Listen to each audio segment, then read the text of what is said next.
زمان تمہارے لیے. اعوذ باللہ من الشیطان الرجیم. بسم اللہ الرحمن الرحیم. وَيَزِيدُ اللَّهُ الَّذِينَ اهْتَدَوْا هُدًى، اور اللہ تعالیٰ ان لوگوں کی ہدایت میں اضافہ کرتا ہے جو ہدایت کی راہ اختیار کرے. اللہ بڑھاتا ہے ان لوگوں کو ہدایت میں کہ جنہوں نے ہدایت اختیار کی. والباقیات الصالحات خیر عند ربک ثوابا وخیر مردا، اور یقیناً نیک باقی رہنے والے تو وہ نیک عمل ہے. یہ مال و دولت باقی رہنے والا نہیں ہے، یہ تو یہیں کی شے یہیں رہ جائے گی. باقیات الصالحات، بقا اگر ہے، دوام ہے انسان کے ساتھ، اس عالم آخرت میں جانے والی کوئی شے ہے تو باقیات الصالحات ہے، وہ تو نیک کام ہے.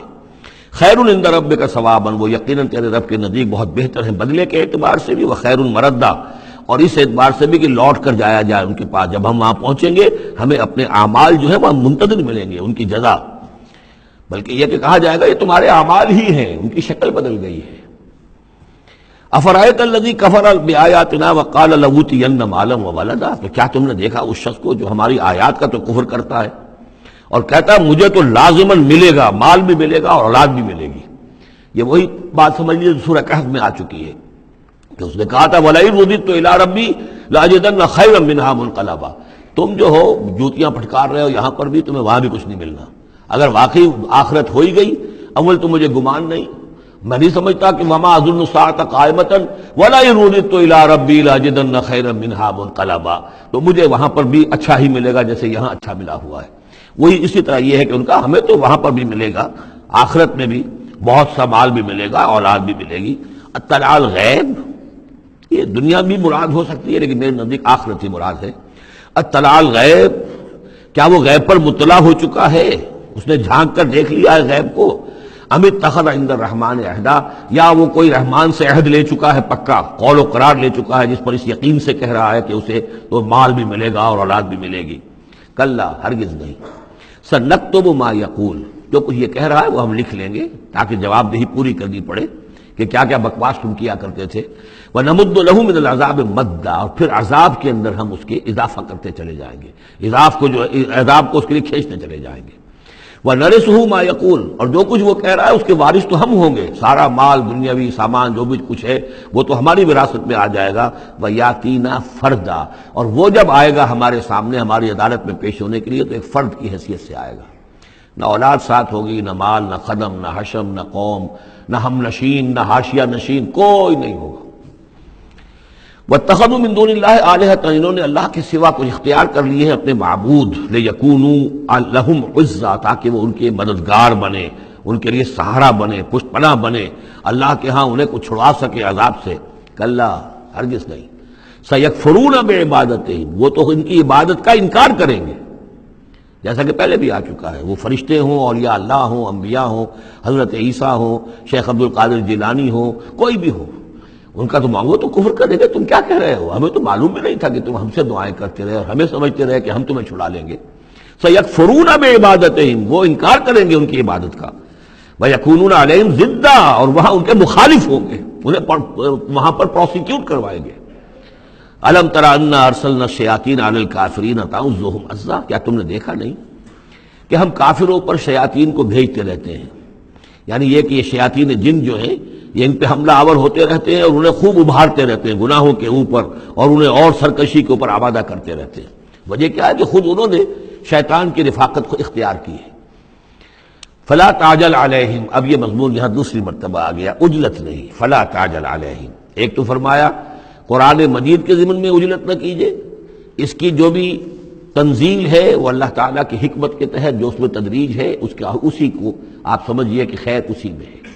آپ کا شوق اپنی جگہ ہے، لیکن یہ کہ ایک دوسری بات فلا تعجل علیہم، ان کے بارے میں بھی آپ جلدی نہ کیجئے. ایسا نہ ہو کہ آپ کے دل میں یہ خیال آئے کہ اب ان کفار مکہ کی رسی جو ہے مزید دراز نہیں ہونی چاہیے، اب ان کو پکڑ لیا جانا چاہیے، انہوں نے حد کر دی ہے.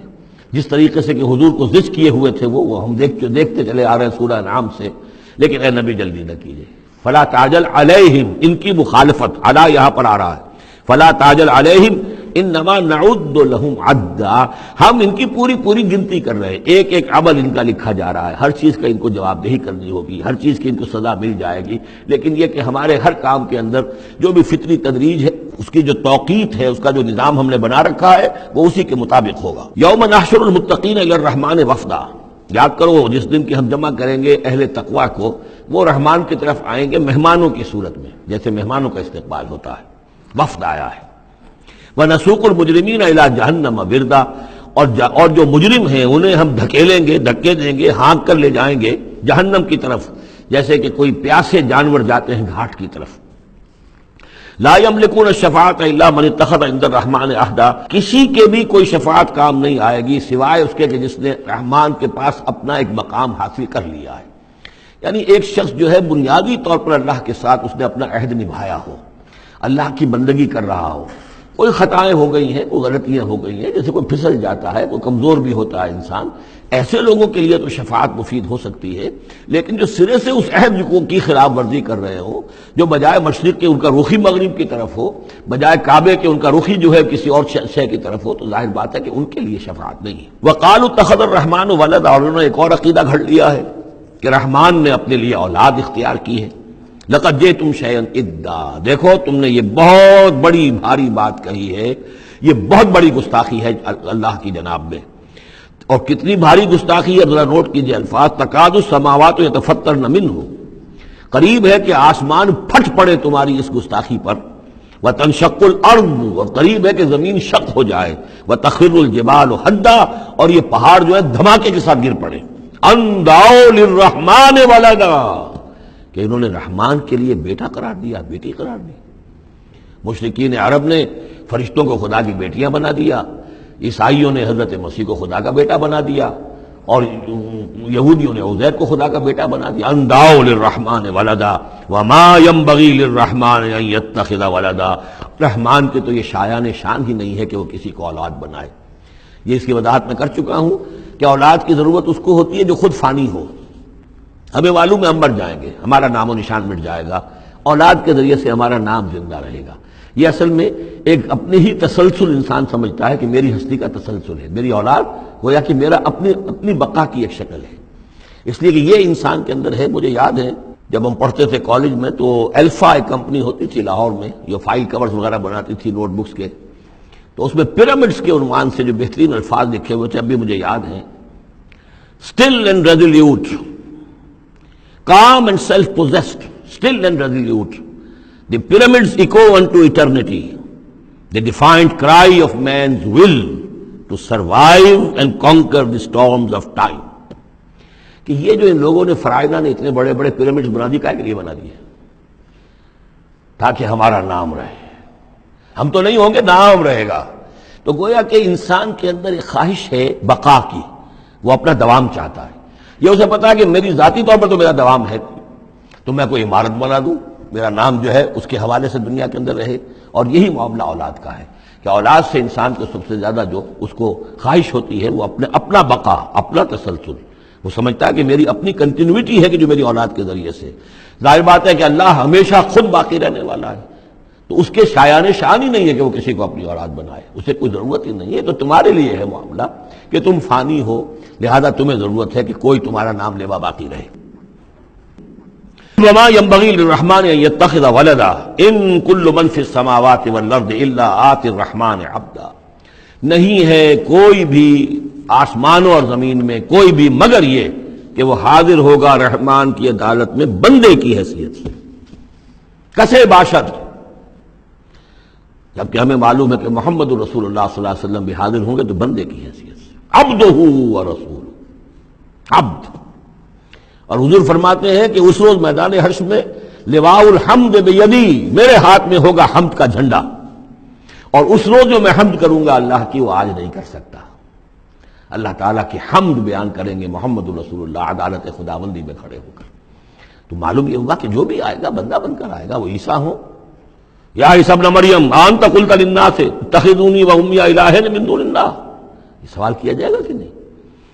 تو فرمایا کہ ان کل من فی السماوات والارض، یقیناً کوئی نہیں ہے آسمانوں اور زمین میں، الا آت الرحمن عبدا، مگر وہ رحمان کی خدمت میں آئے گا، حاضر ہوگا بندے کی حیثیت سے۔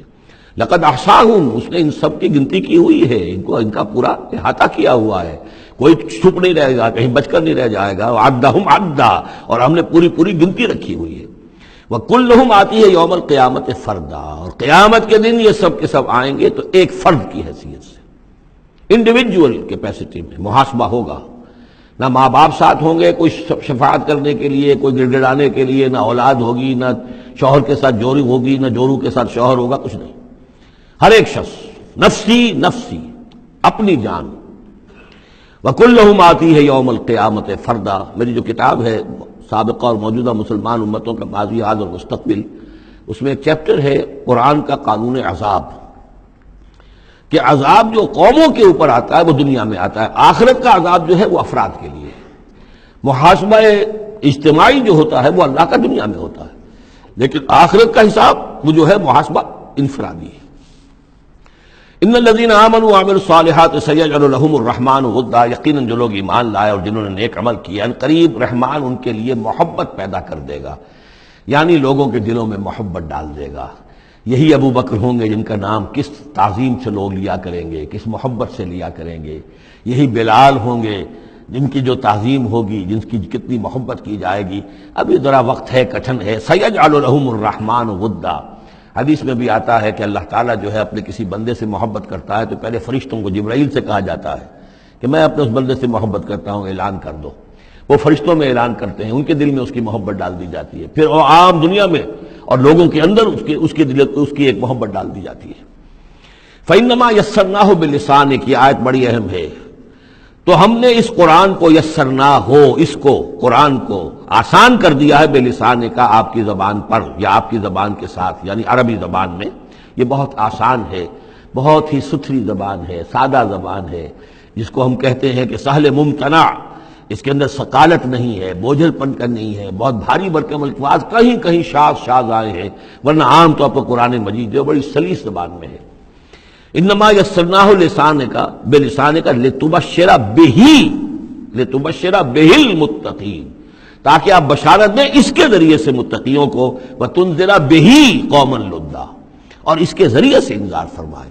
یعنی آپ کی دعوت کا مرکز و محور اور آپ کا آلہ جو ہے، آلہ دعوت، آلہ انقلاب، وہ قرآن مجید ہے۔ انذار کیجئے قرآن کے ذریعے، تبشیر کیجئے قرآن کے ذریعے، تذکیر کیجئے قرآن کے ذریعے۔ فذکر بالقرآن من یخاف وعید، تذکیر ہو، واعظ ہو قرآن کے ذریعے۔ یا ایھا الناس قد جاءتکم موعظۃ من ربکم، اس سے بڑا واعظ اور کوئی نہیں۔ تزکیہ نفس و قرآن کے ذریعے سے، شفاء لما فی الصدور یہ ہے، سورہ یونس میں بھی آ چکا، سورہ بنی اسرائیل میں بھی آ چکا۔ وَنُنَزِّلُ مِنَ الْقُرْآنِ مَا هُوَ شِفَاءٌ وَرَحْمَةٌ لِّلْمُؤْمِنِينَ، تو قرآن مجید ہی در حقیقت دعوت اور تربیت کا اور تعلیم کا گویا کہ اس کا محور ہے، مرکز و محور۔ فَإِنَّمَا يَسَّرْنَاهُ بِلِسَانِكَ لِتُبَشِّرَ بِهِ الْمُتَّقِينَ وَتُنذِرَ بِهِ قَوْمًا لُدًّا وَكَمْ أَهْلَكْنَا قَبْلَهُم مِّن قَرْنٍ، اور ان سے پہلے ہم نے کتنی ہی قوموں کو ہلاک کیا۔ هَلْ تُحِسُّ مِنْهُم مِّنْ أَحَدٍ، ان میں سے کسی کی کوئی آہٹ تمہیں نظر آتی ہے؟ کہیں کوئی باقی ہے نام و نشان؟ کہیں عاد کا کوئی نام و نشان باقی ہے؟ اور تسمع لهم رکزا، یا کہیں ان کی کوئی بھنک تمہارے کان میں آتی ہے؟ معلومات نسیا منسیا، ختم ہو گئے۔ تو اسی طریقے سے یہ آج اکڑ رہے ہیں، ان کا حال بھی یہی ہو جائے گا۔ صدق اللہ العظیم۔